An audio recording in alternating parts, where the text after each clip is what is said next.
Good morning, classmates. Good morning, Sir Balana. I am Numerous Tahoynon.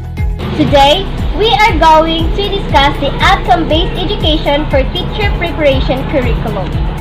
May I present to you the desired learning outcomes. Define what is outcome-based education as this apply to teacher education. Analyze the 4 principles in outcome-based education. Describe how teaching and learning relate to OBE. Explain how the achieved learning outcomes will be assessed. Summarize the prospective teacher's roles and responsibilities in the implementations of the outcome-based education. Now, let's talk about outcome-based education. We start with its meaning. What actually is OB? Among the many advocates of OB in the early year was William Espedy in 1994. He defined OB as clearly focusing and organizing everything in the educational system around the essential for all the students to do successfully at the end of their learning experiences. It starts with clear pictures of what is important for students to be able to do, then organizing the curriculum, instructions, and assessment to make sure that learning happens. These definitions clearly points to desired results of education, which are the learning outcomes. These are made up of knowledge, understanding, skills, and attitudes that students should acquire to make them reach their full potentials and lead fulfilling lives as individuals in the community and at work. OBE is a learner-centered learning philosophy that focuses on measuring students' performance or the outcomes. Therefore, what matters most in OBE is what is learned rather than what is thought. Now, what does OBE focus on? The OBE way of teaching focuses on the skills and demonstrations of outcomes by the students. It rolls away teacher-centered learning and finds the grade-based educational system irrelevant. Instead of ranking an exam, OBE focuses on observable and measurable outcomes, assessments, opportunities, and classroom experiences that provide the necessary support for the students to achieve their goals. To define and clarify further, these following questions must be addressed by the teachers. So first, what do we want the students to learn?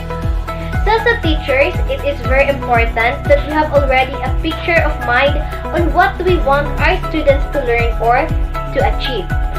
Second, why do we want students to learn these things? Third, how can we best help students to learn these things? So as a teacher, you must use a variety of teaching methods to help students acquire highest quality of learning. You must find a best way to help students to learn what you are teaching to them. You must be creative and innovative in teaching your students. Fourth, how will you know when the students have learned? So as a teachers, we will know if our students learned with the help of assessments. So like for example, the results of quizzes, exams, and other diagnostic assessments. Espedy premised that in outcome-based education, all students can learn and succeed, but not at the same time or in the same way. We all know that students have different level of capabilities and ability to scoop up discussions, understanding, and most especially in acquiring learning. So as a teacher, you must use your critical thinking to use variety of teaching methods to help your students. Second, successful learning promotes even more successful learning. It is indeed true that Successful learning promotes even more successful learning because if the teacher is effective in delivering his or her discussion to his or her students, there is a possibility that the students will gain successful learning also, or gain knowledge that they can use to reach their full potentials that will help them lead to success.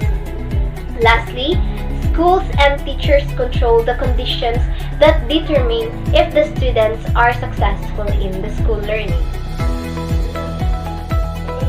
Now, let's find out the 4 principles in UBI.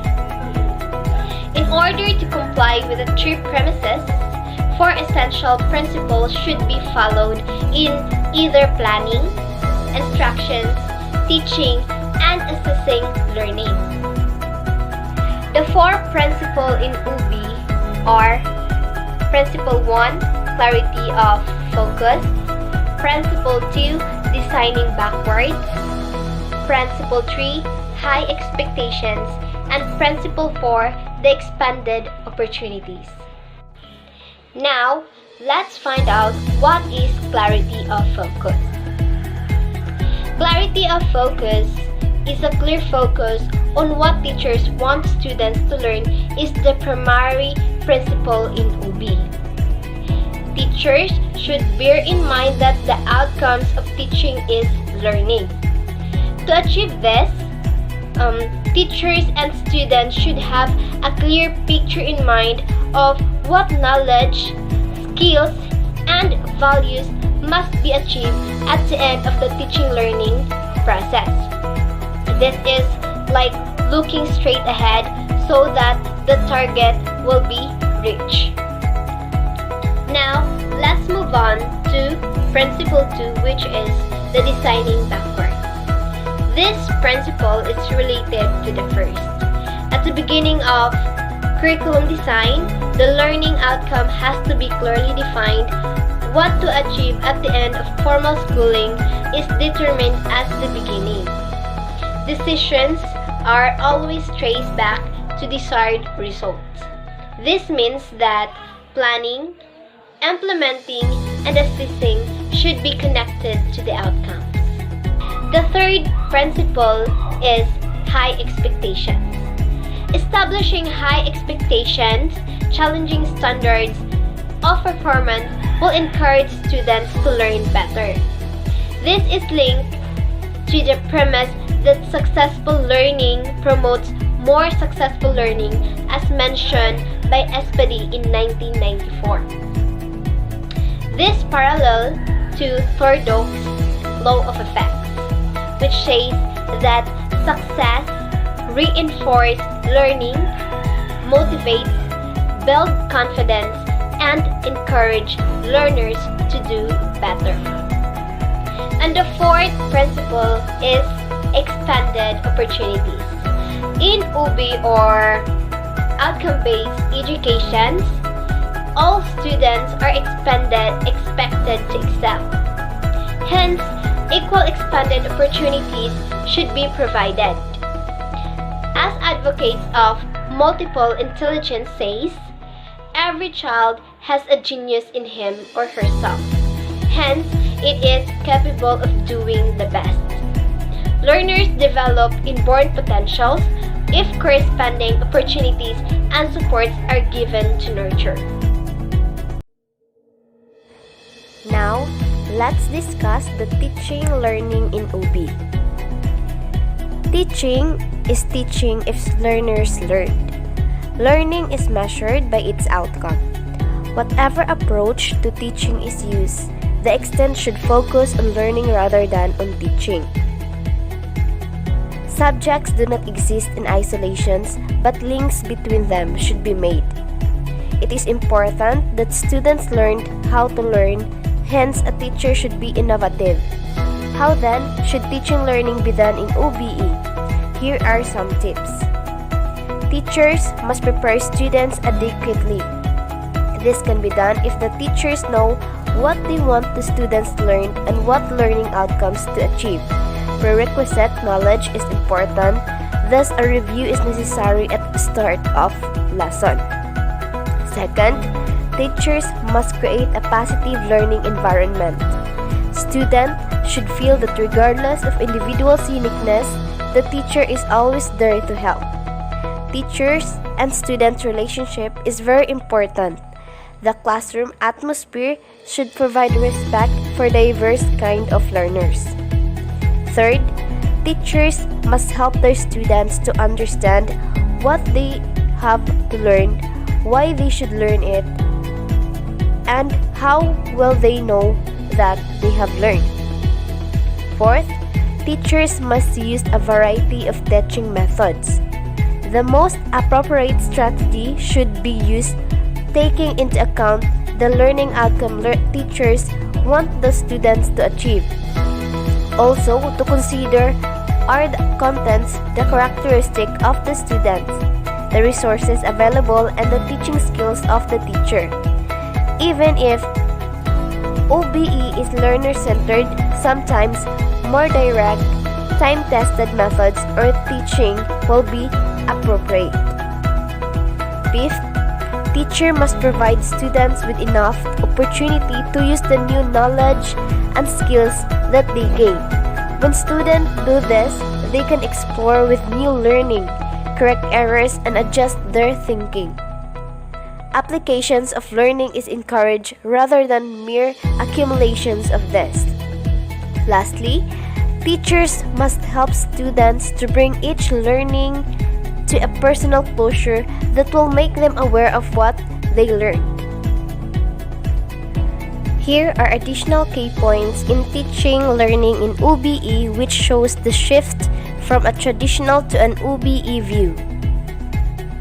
From traditional view, instruction, inputs and resources, knowledge is transferred by the teacher, teacher dispenses knowledge, teachers and students are independent and in isolation. While in OB view, learning outcomes, knowledge already exists in the minds of the learners, teachers are designers or methods, teachers and students work in teams. Now, let's find out the difference between traditional view to an OB view. The traditional teaching approaches are generally teachers-directed and where students are taught in a manner that is conducive to sitting and listening. It is true that the traditional expectations and department philosophies often allow us to continue with a lecture-based model with some useful results as evident by the past accomplishment of many, and this cannot be disputed as much. However, it is often argued that the traditional approach may not provide students with valuable skills, and indeed some even go as far as saying the traditional method leads to students not retaining knowledge after exams. They have little or no recall of the body of knowledge learned beyond the end of a semester. The traditional method of teaching is when a teacher directs students to learn through memorizations and recitation techniques, thereby not developing their critical problems solving and decision-making skills. In traditional view, teaching schools are less concerned about students themselves and what they get out of their lessons. Rather, they focus on shaping students into moral and educated individuals who can contribute to the working world when they become adults. While in outcome-based educations or in OB view is a student-centric educational model that maps and measures students' performance at every step. The OBE model aims to maximize students' learning outcomes by developing their knowledge and skill. The outcome-based education system, also referred to as standard-based education, has proven to be a success in helping institutions measure their learning outcomes and at the same time enabling students to develop new skills that prepare them to stand out with their global counterparts. OBE system provides expanded opportunities for the kids by following a student-centered learning approach. It has a clear goal to impact their lives positively, committing to excellence and innovation. Now, let's proceed to assessment of learning outcomes in OBE. Assessment in OBE should also be guided by the 4 principles of OBE, which are the clarity of focus, designing backwards, high expectation, and expanded opportunity. It should be contribute to the objective of improving students' learning.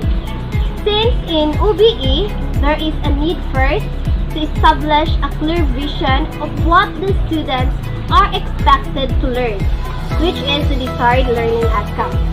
Then assess becomes an embedded part of the success. To be useful in OBE systems, assessment should be guided by the following principles. First, assessment procedure should be balanced. Procedure and tools should actually assess what one intends to test. Second, assessment procedure should be reliable. The results should be consistent. Third, assessment procedure should be fair. Cultural background and other factors should not influence assessment procedure. Fourth, assessment should reflect the knowledge and skills that are important to the students. Fifth, assessment should tell both the teachers and students how students are progressing. Sixth, assessment should support every student's opportunity to learn things that are important. Seventh, assessment should allow individuality or uniqueness to be demonstrated. Lastly, assessment should be comprehensive to cover a wide range of learning outcomes. Let's proceed to learners' responsibility for learning. In OBE, students are responsible for their own learning and progress. Nobody can learn for the learner. It is only the learner himself or herself who can drive himself or herself to learn. Thus, learning is a personal matter. Teachers can only facilitate that learning, define the learning outcomes to be achieved, and assess the students to achieve those outcomes. Students have the bigger responsibility to achieve those outcomes. In this way, they will be able to know whether they are learning or not. One of the great benefits of outcome-based education is that it makes students aware of what they should be learning, why they are learning it, what they are actually learning, and what they should do when they are learning. All of this will conclude with the achieved learning outcome. In terms of students' perspective, there are common questions that will guide them as they learn under the OBE curriculum framework. To guide the students in OBE learning, they should ask themselves the following questions. First, as a student, what do I have to learn? Second, why do I have to learn it? Third, what will I be doing while I am learning? Fourth, how will I know that I am learning what I should be learning? Fifth, will I have any say in what I learn? Sixth, how will I be assessed